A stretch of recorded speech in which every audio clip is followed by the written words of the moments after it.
Hello guys, welcome back to my channel SR Edu Classes. My name is Saurav and today we are going to discuss the solutions of chapter number 1, that is the earth in the solar system. And आज हम discuss करेंगे इस chapter के बारे में.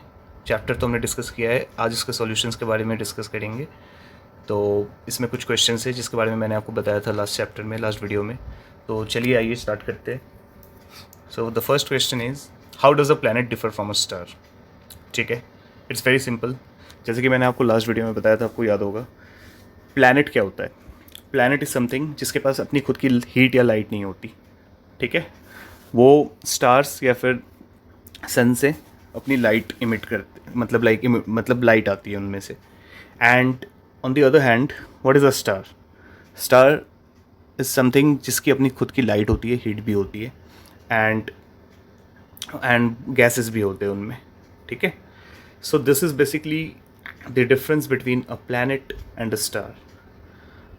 Like some celestial bodies do not have their own heat and light. They are lit by the light of the stars and such bodies are called planets. ठीक है? On the other hand, stars are those celestial bodies that are made of gases and have their own heat and light. तो जाहिर सी बात है, अगर मैं celestial bodies की बात करूँ तो ऐसे celestial bodies जिनके पास खुद की अपनी लाइट है, हीट है, उनको stars कहते हैं. And sun is an example. Sun is a star and earth is a planet. क्यों? ये देखो, ये बहुत इंपॉर्टेंट एग्जाम्पल है, ये एग्जाम में आ भी सकता है गाइज, इसको याद रखना. सन इज़ अ स्टार क्योंकि सन के पास अपनी खुद की लाइट है, हीट है. ठीक है. And earth is a planet क्योंकि अर्थ के पास अपनी खुद की लाइट, हीट नहीं है. So it is getting light from the sun, it is receiving the heat from the sun. So ultimately the planets are receiving the heat and light from the stars. So this is basically the difference between a star and a planet. ठीक है. So I guess आपको question 1 clear है. So let's jump on to the question number 2, that is 1B. What is meant by the solar system? Very simple. Solar system क्या होता है? वायुमंडल. अब इस सोलर सिस्टम में सन होता है, सन के अलावा बाकी 8 प्लैनेट्स होते हैं जो कि मैंने आपको बताया था, एंड उनके सैटेलाइट्स होते हैं. ठीक है. सन 8 प्लैनेट्स का नाम आपको याद ही होगा, लेकिन मैं फिर से आपको बताता हूँ. Mercury, Venus, Earth, Mars, Jupiter, Saturn, Uranus और नेपच्यून. प्लूटो पहले हुआ करता था, but now we don't consider it as a planet, like it is mainly considered as a dwarf planet. So mainly हमें सन, 8 प्लैनेट्स एंड उनके जो satellites है, and at the same time some other celestial bodies as well, like asteroids and meteoroids, जिसके बारे में मैंने आपको बताया था. ये सारी चीज़ें मिलके बनती है क्या? Solar system. And solar system को कहा जाता है, it's like a solar family, जिसका जो हेड होता है ना, that is sun. Sun is the head of the solar system. जैसे हर फैमिली में होता है ना, फैमिली मेम्बर्स में पापा होते हैं, मम्मी होती है, उसके बाद भाई बहन होते हैं.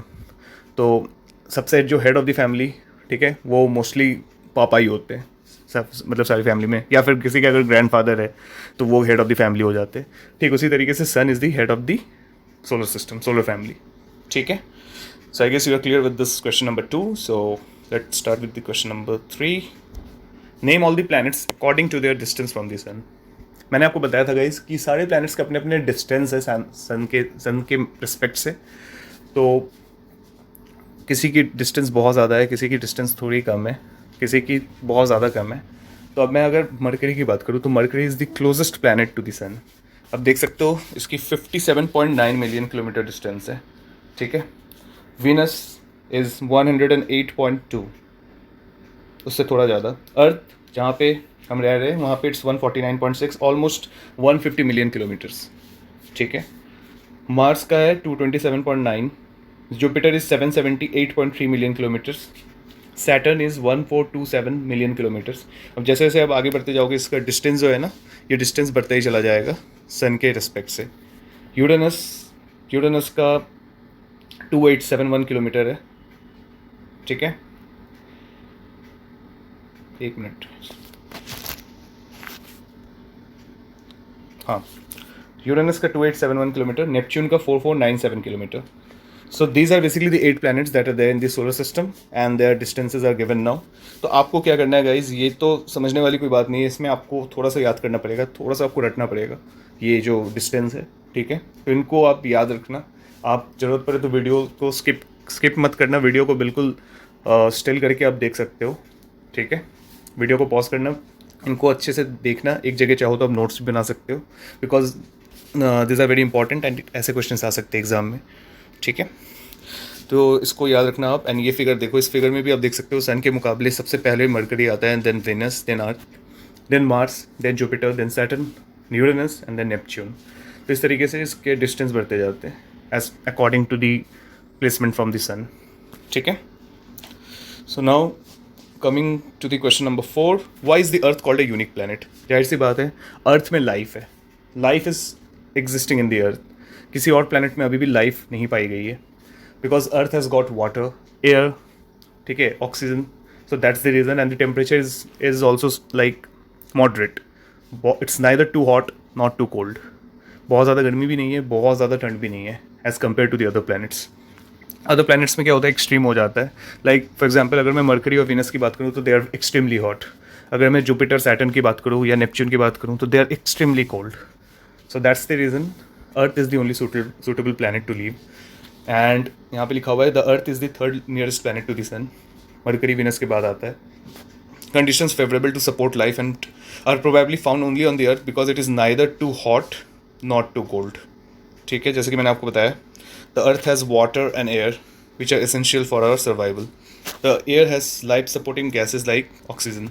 अब अगर मान लो ऑक्सीजन नहीं होता तो फिर तो हम में से कोई भी जिंदा नहीं बच पाता है ना।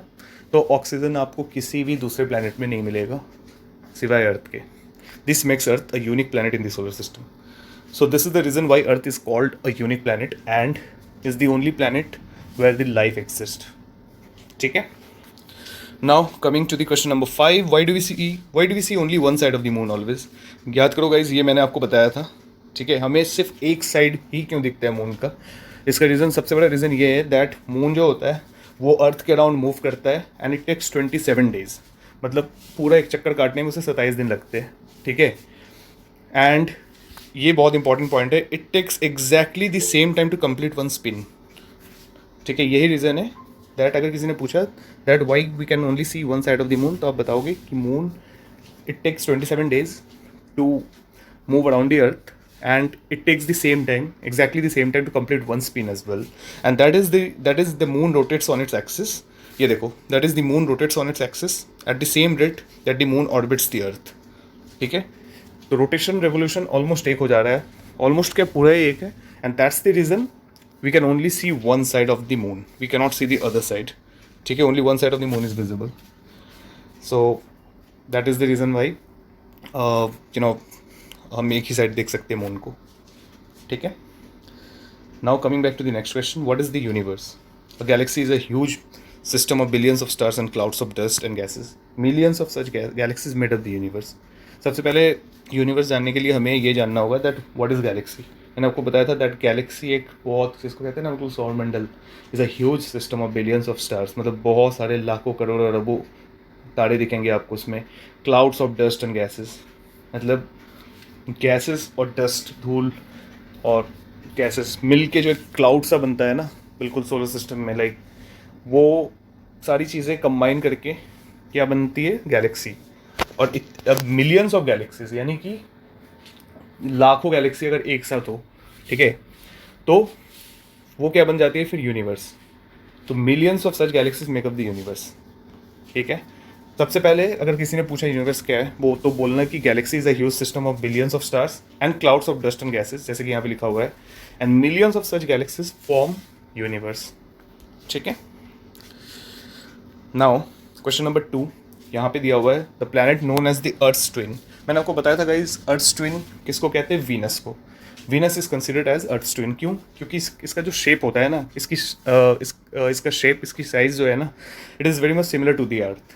मतलब मोर और लेस ऑलमोस्ट एक ही है, तो इसकी वजह से इसको अर्थ्स ट्विन कहा जाता है। तो ये very important, this is very important, ये आपको याद रखना, this Venus is the only planet which is known as the Earth's twin, ठीक है। Which is the third nearest planet to the sun. अब देखो गाइस, थर्ड नियरेस्ट प्लैनेट क्या है, that is Earth. The Earth is the third nearest planet to the sun. In size it is the fifth largest planet. आपको याद होगा guys, मैंने आपको बताया था कि ये थर्ड नियरेस्ट प्लैनेट तो है ही सन से, एंड ऑल्सो ये आपका फिफ्थ लार्जेस्ट प्लैनेट भी है सोलर सिस्टम में।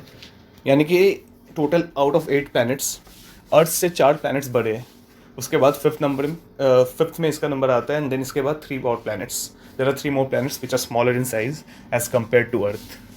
ठीक है, and Jupiter is the largest planet, ये याद रखना.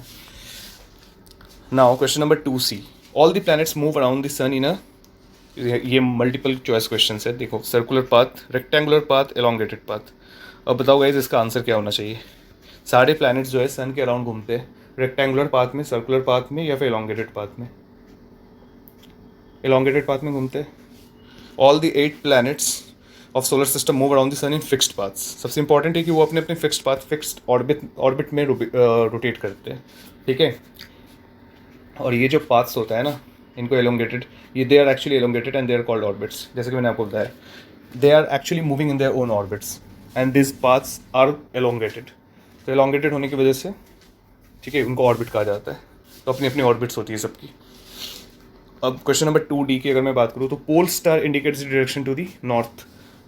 ये नॉर्थ होगा इसका आंसर. क्यों? क्योंकि मैंने आपको याद होगा एक एक्टिविटी करके दिखाया था. वहाँ पे like girl was standing and watching the stars. ठीक है, तो अगर एक स्ट्रेट लाइन, एक इमेजिनरी लाइन ड्रॉ कर दिया जाए वहाँ से, so it will indicate towards the northern direction. ठीक है, ये देखो पहले के टाइम में क्या होता था कि लोग तारों के सहारे ना, during the night, with the help of stars they use to determine the directions. ठीक है, तो नॉर्थ स्टार को पोल स्टार कहा जाता है. क्योंकि ये जो पोल स्टार है ना, it indicates the north direction. ठीक है, तो पोल स्टार साउथ या ईस्ट मत कर देना, क्वेश्चन आएगा तो it will only be the north star. North star, या फिर क्वेश्चन ऐसे भी आ सकता है that north star is known as what, तो that's gonna be the pole star. ठीक है, and asteroids are found between the orbits of, मैंने आपको बताया था गाइज उल्का पिंड के बारे में जब मैं आपको पढ़ा रहा था. एस्टेरॉइड्स, वो एस्टेरॉइड्स क्या होते हैं मैंने आपको ये भी बताया, एंड वो कौन से 2 प्लैनेट्स के ऑर्बिट के बीच में पाए जाते हैं. तो 3 इसमें 3 ऑप्शन है, Saturn and Jupiter, Mars and Jupiter, earth and the Mars. तो इसका आंसर क्या है? इसका आंसर आपका है, बताओ गाइज, इसमें आपका it will be between Mars and Jupiter. Mars and Jupiter के एक्सिस के बीच में, ऑर्बिट के बीच में, you will be able to find that asteroids. Answer है, apart from stars, planets and satellites, there are numerous tiny bodies that move around the sun. This tiny bodies are called asteroids. ठीक है, scientist are of the view that asteroids are part of planets which exploded many years back. तो इसका जो answer होगा यहाँ पे guys, I am so sorry but यहाँ पे मेंशन नहीं करा है किसी रीज़न की वजह से. I don't know why, like it should be there. तो मैं आपको बता देता हूँ इसका जो आंसर है, it will B Mars and Jupiter. जैसे कि मैंने आपको जब इस चैप्टर पढ़ा रहा था तो चैप्टर में आया था ये, मैंने आपको बताया था it will be between Mars and the Jupiter. तो याद रखना है इसको, that is the fourth, between the fourth and the fifth planet. इनके बीच में जो ऑर्बिट है ना, इस ऑर्बिट में you will be able to find asteroids. ठीक है, now coming to the question number 3, that is the fill in the blanks. A group of dash forming various patterns is called a dash. ठीक है, इसका answer क्या है? A group of star forming various patterns is called a constellation. मैंने आपको बताया था constellation होता क्या है. अब जब बहुत सारे सितारे मिलके, तारे मिलके एक साथ वेरियस पैटर्न्स बनते हैं, तो जब एक साथ बनते हैं तो इनको कॉन्स्टलेशन कहा जाता है. सारे स्टार्स जब एक साथ मिलके बनते हैं ये. ठीक है, अब इसमें क्या है, उर्सा मेजर और big bear is the constellation and Saptarishi is the most easily recognizable constellation. जैसे कि हमने हमको बताया था कि उर्सा मेजर जो होता है, जिसको बिग बियर भी कहते हैं, that is a constellation, and Saptarishi को स्मॉल बियर भी कहते हैं. ठीक है, तो these are the examples of constellation. अब a huge system of stars is called galaxy. ये जो क्वेश्चन नंबर बी है, huge system of stars is called dash.